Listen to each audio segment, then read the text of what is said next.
तो क्या अपर्णा यादव की अब समाजवादी पार्टी में एंट्री होने वाली है और क्या अखिलेश यादव ही अपने भाई प्रतीक को न्याय दिलाएंगे?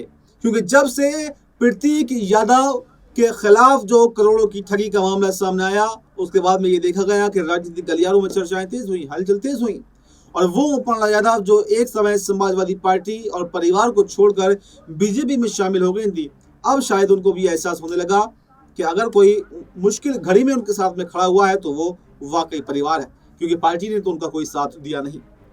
जबकि कहने को उत्तर प्रदेश के अंदर डबल इंजन की सरकार है और वो मुख्यमंत्री सीएम कुर्सी पर आसीन है जो सबसे अच्छी देश में कानून व्यवस्था होने का दावा करते हैं, लेकिन क्या कानून व्यवस्था है ये आप अपनी आंखों से देख सकते हैं। वो नेता, वो नेत्री जो दूसरी पार्टी परिवार छोड़कर आपकी पार्टी में आई, महिला उपाध्यक्ष के पद पर तैनात है और उसके पति के साथ में करोड़ों की ठगी होती है, वो शिकायत बाकायदा दर्ज करवाता है, लेकिन अभी तक उसके जो अपराधी हैं, जो धमकी देने वाले हैं, वो पकड़ा कोई नहीं गया है और खुद के ही नेता यहाँ पर लाचार दिखाई दे रहे हैं।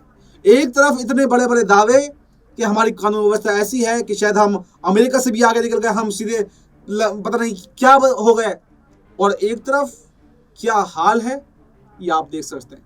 ऐसे में कहा यह जा रहा है कि अपर्णा यादव को यह एहसास अब हो चुका है कि उन्होंने शायद बीजेपी के अंदर आकर गलती कर दी है, क्योंकि जैसी उम्मीदें उन्होंने की थी, जैसा उनको दिखाया गया था, जैसे उनको बताया गया था, वैसा तो कुछ था ही नहीं, वैसा तो कुछ हुआ ही नहीं। दरअसल आपको बताएं, अपर्णा यादव संगठन में बड़ी जिम्मेदारी समाजवादी पार्टी में संभालना चाहती थी। उनको लखनऊ गैंग से चुनाव लड़वाया गया था, लेकिन वो हार गई और चुनाव हारते ही उन्होंने संगठन में जिम्मेदारी मांगी, जिसको अखिलेश यादव ने ठुकरा दिया, क्योंकि उनके पास अनुभव की कमी थी। अखिलेश ने कहा कि अगर आपके पास अनुभव होता तब मैं आपको जिम्मेदारी सौंप देता, लेकिन आपको अनुभव पहले हासिल करना पड़ेगा। ये बात अपर्णा यादव को बुरी गुजर गई, नागवार गुजर गई और इसके बाद उन्होंने फैसला किया कि अब अगर सपा में उनकी इज्जत नहीं है, सपा में कोई जिम्मेदारी उनको नहीं मिल रही, तो फिर सपा के साथ में क्यों रहें, वो बीजेपी के साथ चली गई। लेकिन बीजेपी में जाने के बाद में आप जरा खुद सोचिए कि आखिर अपर्णा यादव को क्या मिला। अगर कहें तो सिर्फ धोखा और धोखा ही मिला। अपर्णा यादव ने बीजेपी में जाने के बाद में ना तो कोई चुनाव लड़ा है, ना संगठन में कोई बड़ी जिम्मेदारी मिली है, सिर्फ महिला उपाध्यक्ष नाम का एक रेवड़ी उनको पकड़ा दी गई, और वो भी तब जब पहले वो बीजेपी छोड़ने की बात कर रही थी। तो सीधे अमित शाह का फोन आता है और महिला उपाध्यक्ष की कुर्सी उनको सौंप दी जाती है। लेकिन क्या महिला उपाध्यक्ष अपने पति को भी न्याय नहीं दिला सकती? क्या सारी बातें छोड़िए, पद को छोड़िए, कोई पद मिला या नहीं मिला, सबसे बड़ी बात तो यह है न्यायिक व्यवस्था। क्या एक बीजेपी का नेता, कार्यकर्ता अपने आप को, अपने परिवार को न्याय नहीं दिला सकता? यही बीजेपी का पॉलिटिक्स है, यही बीजेपी की राजनीति है। और सवाल तो यह है कि आखिर उन अपराधियों को खुला क्यों छोड़ रखा है?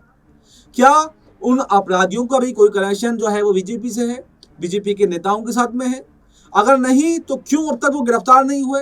क्यों अब तक अपर्णा यादव को न्याय नहीं मिला? आखिर क्यों अपर्णा यादव को उनके साथ में बेरखुई की जा रही है? आखिर क्यों उनको दर दर भटकना पड़ रहा है?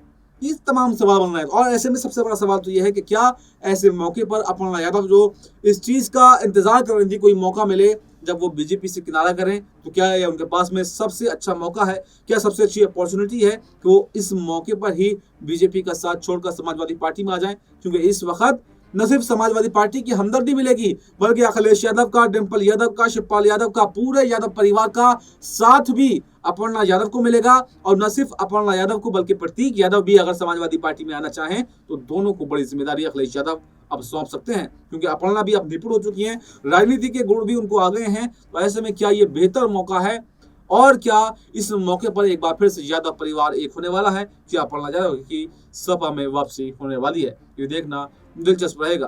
फिलहाल इस रिपोर्ट में इतना। इस रिपोर्ट पर आपकी क्या राय है? आपकी जो भी राय है वो कमेंट बॉक्स में जरूर बताएं और फिलहाल हमें दीजिए इजाजत। नमस्कार।